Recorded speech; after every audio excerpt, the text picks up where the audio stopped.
So, you ever scroll online and see these little gadgets pop up, the ones that promise, big solutions for really small Oh, prices? absolutely, they're everywhere. Like cooling your whole room instantly, super cheap with just this tiny little box Like, that oh, grabs your attention. it really does.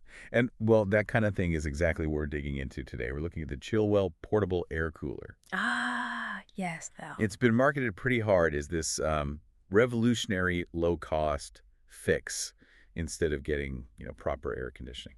And the claims are wild. I mean, they throw around terms like Instafrost technology. Right. Sounds very fancy. Yeah. And they say it cools, what, 400 square feet in minutes? Supposedly replaces your big window unit for maybe 90 bucks. Mm-hmm. And all you do is add water and, like, plug it into a USB. Okay, so that's the promise. Our mission then for this deep dive is to kind of unpack all that. Exactly. We'll look at whether these claims actually, stand up. We want to guide you through the science, the real-world tests, and sort of see what's hype and what's reality with these viral gadgets. So let's get into it. Consumer Reports actually tested this thing, didn't they? What did they find out when they got it in the lab? They did, and, well, their findings were, let's say, a reality check.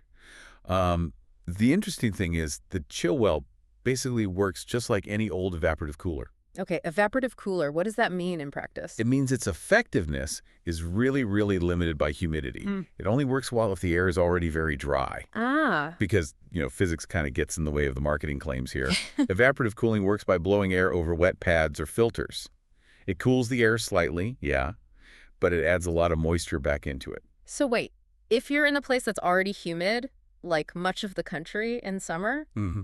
it actually makes things worse, more damp. Pretty much. It's actively unhelpful in those conditions. Hmm. It adds humidity, which makes you feel hotter and stickier, not cooler. Is that something people often miss, or are the companies kind of hoping you don't know the science? Because, like you said, the laws of physics don't really bend for advertising, do they? Huh. No, they don't. It's probably a bit of both. People want a cheap solution and maybe don't understand the limitations. And the customer reviews, they really tell that story. What do people say? Lots of disappointment. People talk about constantly having to refill the water tank, adding ice cubes. Oh, right, the ice chamber. Yeah, and even then, they only get a tiny drop in temperature, if anything. Many reviews basically call it an expensive little fan that you have to babysit every few hours. Okay, and what about independent review sites? Not just the company's own website, places like Trustpilot. Yeah, they paint a very different picture, too. Loads of reviews saying it provided basically no relief at all, people feeling really misled by the ads. So Consumer Reports confirmed this. They didn't find any evidence for the big claims. None. They confirmed it just can't cool a room in any significant way, certainly not like a real air conditioner. It's maybe slightly better than a basic fan right in front of your face, but that's about it. Wow. Their tests showed no inst frost, no revolutionary performance. It's the same physics as evaporative coolers from decades ago. Blowing air over water cools a tiny bit, adds moisture. That's it. Okay, so if this gadget isn't the answer, what should people actually look for? If they need real cooling, what works based on, science? Yeah, for actually lowering the temperature in a room, you need something with a real cooling capacity, measured in BTUs, British thermal units. That means a properly sized window AC unit, or maybe a portable air conditioner, the kind with an exhaust hose. Right, those are definitely more expensive up front, though. They are, yeah. But Yeah. they actually work. They remove heat and humidity. They provide real measurable cooling, not just the marginal effect you get from something like the ChillWell. This device, it looks modern, but it's really just Well, this classic gadget marketing. that's a good term for it.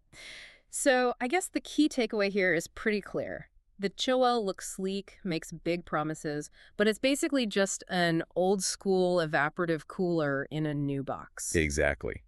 And its usefulness is severely limited by physics, especially if you live anywhere with humidity. It ends up being more like a pricey, high-maintenance fan than any kind of air conditioner. And this whole thing, it really shines a light on that broader pattern, doesn't it? That classic gadget marketing idea. It really does. You take some existing, often quite old technology, you wrap it in modern plastic, maybe add an LED light, Right, give it a cool name. and then you make these huge claims that physics just can't support. We see it all the time. So maybe a final thought for everyone listening.